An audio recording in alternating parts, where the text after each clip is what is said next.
Good morning, dear students. Myself Pushottam Pathak. Today I will explain you chapter 3 of Maths for Standard 8. The chapter is Quadrilaterals. Understanding quadrilaterals. Before going to understand the quadrilaterals, we will talk about the curve. Of course, you have heard about the curve. Say, I have put my pencil here, however it's chalk, you will consider it as pencil, and without lifting it, I went to a number of points until or unless I lift the pencil. This is curve. Continuous joining of lines on a plane makes a curve without lifting the pencil. So, what would be the definition of plane curve?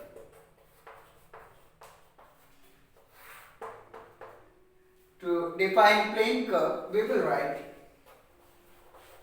when we join a number of points in a plane or on a plane without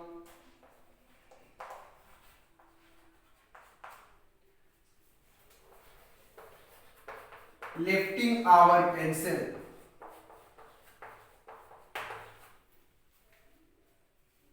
See, so far I have written when we join a number of points on a plane without lifting our pencil. As I have done it, it is curve. But as I am going to define the plane curve, then we need to add one more word there, that is and without retracing the figure obtained.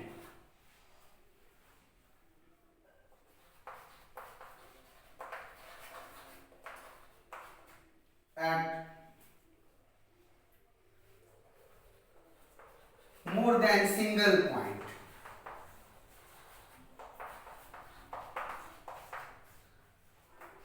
We get a plane curve.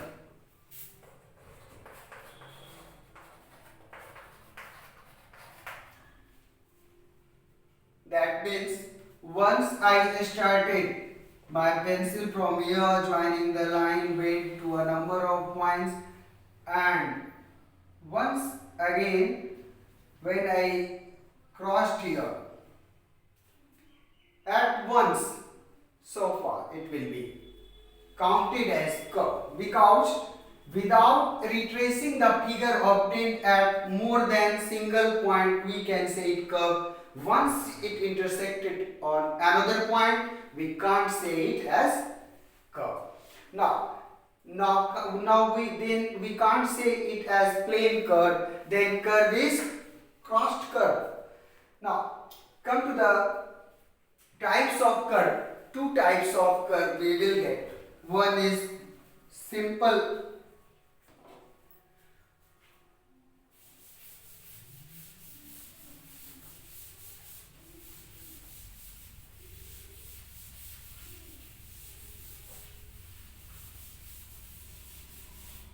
as right now I have drawn two curves, one without intersecting and another one I have drawn at the bottom which intersected. Now come to the types of curves. Simple curves also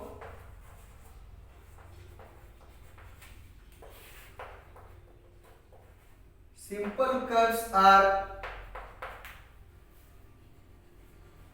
by the name it suggests, it's simple curves. That means it will not intersect at any point. It's a simple curve, and as the figure is open, it did not intersect at any of the point or did not once again close to the same point where did it start. That means if a figure, when assume I have started from here and after going through a number of points, came back to the same point and ended the figure there, then of course we got this figure is closed and this is open curve. That means we can say this is not closed, open or not closed, and this one will be considered as closed curve.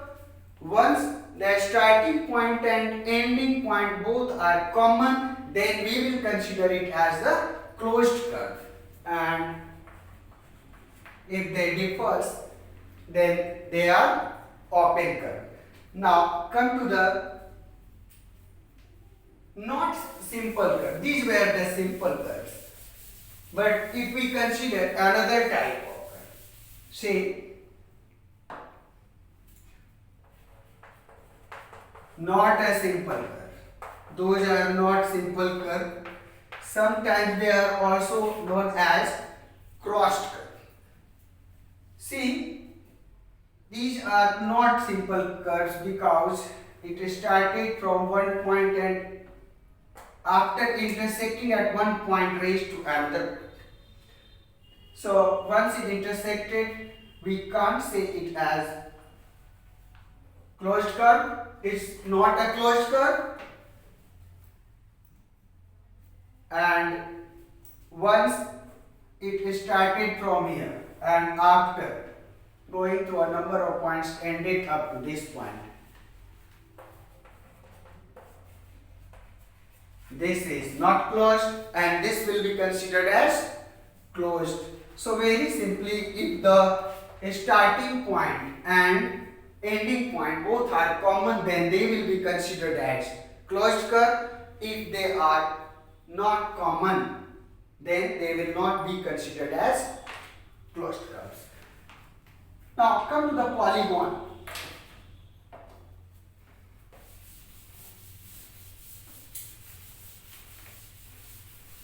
As quadrilaterals are also polygons, we will first learn about the polygons.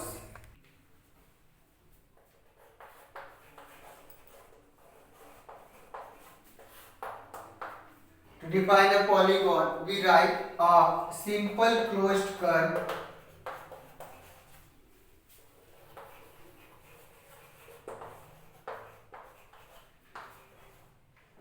made up of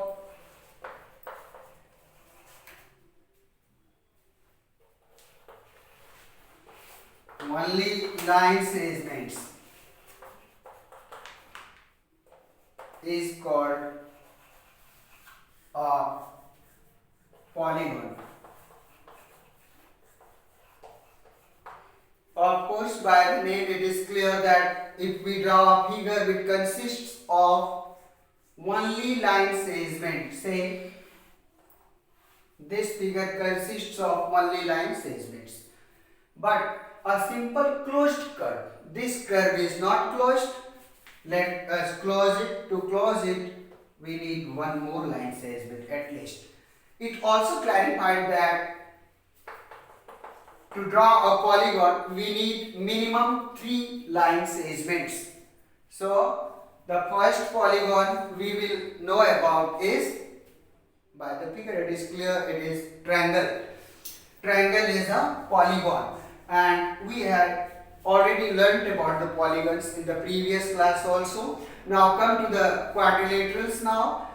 Before explaining the quadrilaterals, I would like to explain you some of the common polygons. Those are, you got right now 3 line segments or 3 vertices are there. If there are 4, then they are known as quadrilaterals. What's about 5 and 6? Let us discuss about that.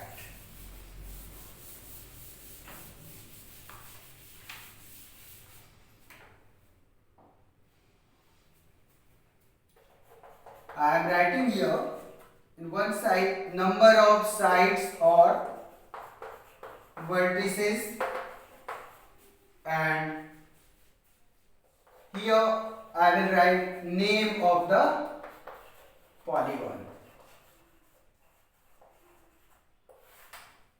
See, If the number of sides or vertices were 3 right now, we got it is known as triangle. If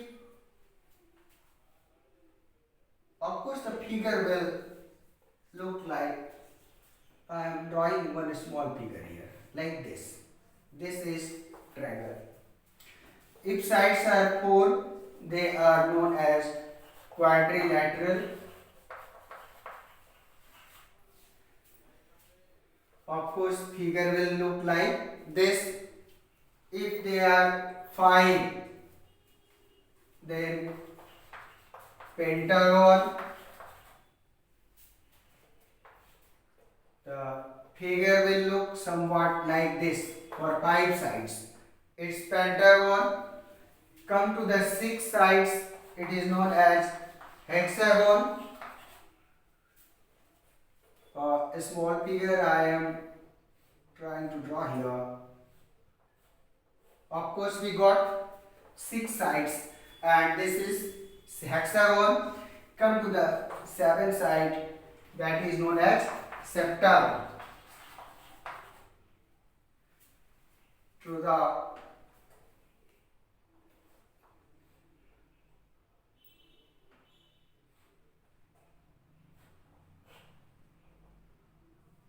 1, 2, 3, 4, 5, 6 and 7 sides.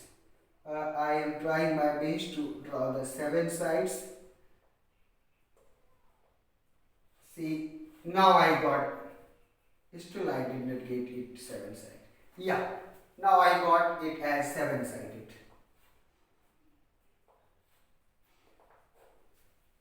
One, two, three, four, five, six, seven. Oh, I got it of 8 sides. So it will be counted as octagon. Don't make it 8 sides. Now I think 1, 2, 3, 4, 5, 6, 7. This is one example of septagon. Take care. Whatever the way you draw the line, if the figure is closed by 7 figures, then it will be counted as septagon. If we got 8, then it is known as octagon. Of course, 4, 5, 6, 7 and 8. Like this we can draw octagon. For the 9 sides you will write nonagon, and it's really I am getting it difficult to draw in such a small space 9 sides. Of course you must have understood about this, and to draw the 10 sides also you can draw rough or casual figures which will be known as the decagon. Once again go through the things. If the polygon consists of all of them are polygons. Types of polygons we discussed. The polygons of 3 sides triangle, 4 sides quadrilaterals, 5 sides pentagon, 6 sides hexagon, 7 sides septagon, 8 sides octagon, 9 sides nonagon and 10 sides decagon. Thereafter, come to discuss about the interior and exterior of the figure that we had discussed in the previous class also. Let us review those things once again here. Consider that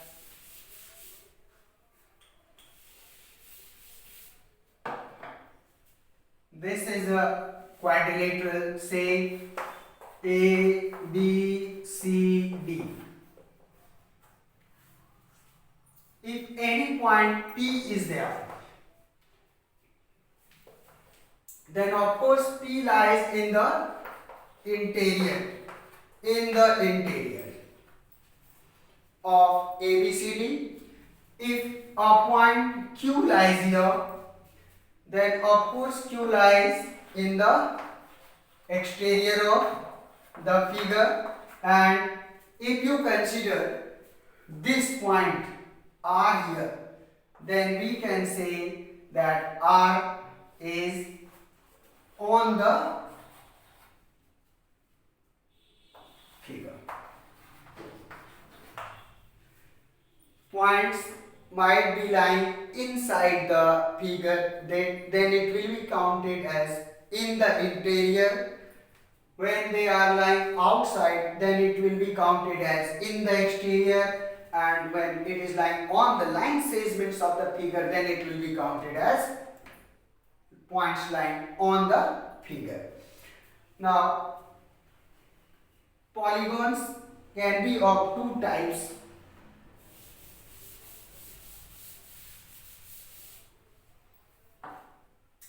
Say, this is a polygon.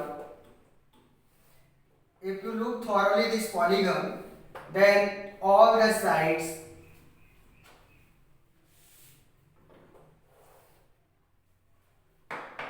instead of considering the sides, consider the vertices. All the vertices are bulging outward. No one vertex had gone inward. And if you look here in this polygon, then you will observe one of the vertex has moved inward. That means it is not bulged out, but it is caved inside. When all the vertices of the quadrilateral is bulging out, or they are not curved inward, they might be simple plain figures which does not seems to be curved inside, then we will consider as convex polygon.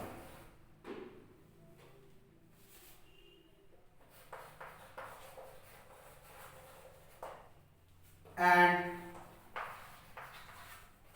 once either one or more vertex of the polygon as caved inside, then we will say that concave polygon.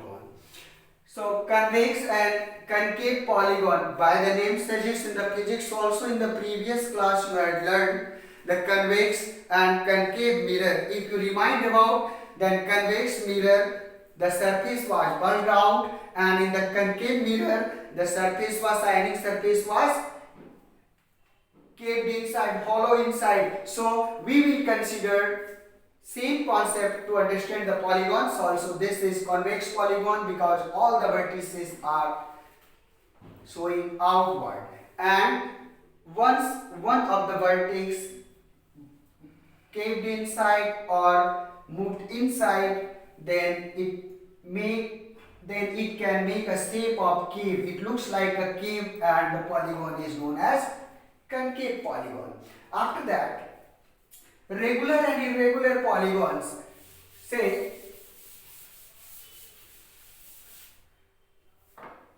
if we draw equilateral triangle, all the angles are 60 degree. This is also 60 degree. This is also 60 degree. Of course, sides of triangle are equal. 5 cm, 5 cm and 5 cm. Then this is a regular polygon.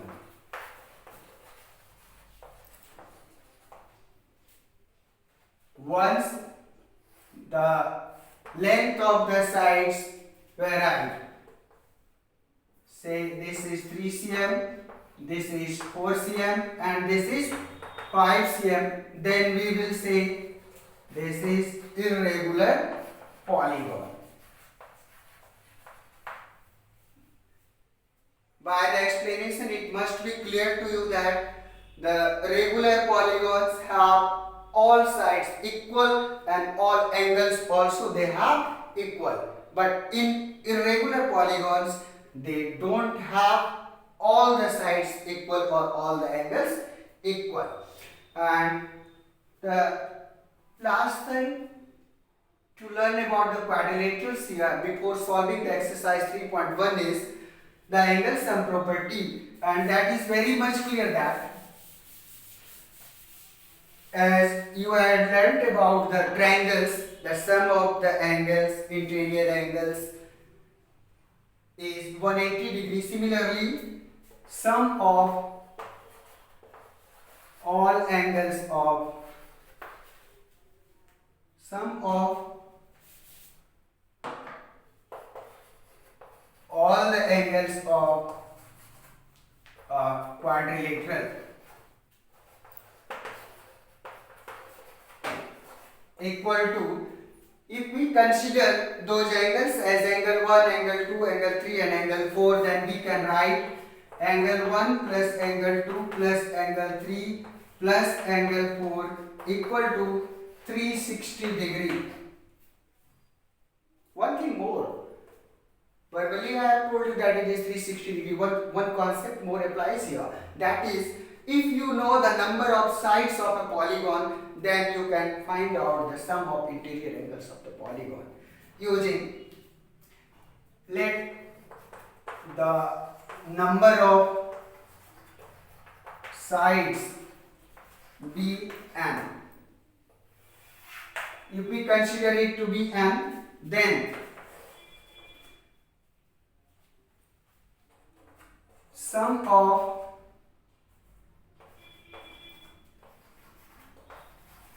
all angles will be n minus 2, number of sides minus 2 into 180 degree. You can calculate it for the various figures. Say for the polygon triangle, there are 3 sides, 3 minus 2, 1 into 180 degree, 180 degree. For the quadrilaterals, there are 4 sides, 4 minus 2, you will get 2, 2 into 180, 360 degree that I have written here. If you go to the pentagon, 5 minus 2, 3 into 180 degree, that is 540 degree, and so on in this way. You can solve the exercise 3.1. Of course, I will explain you the 3.1 also in the next class. Thank you very much.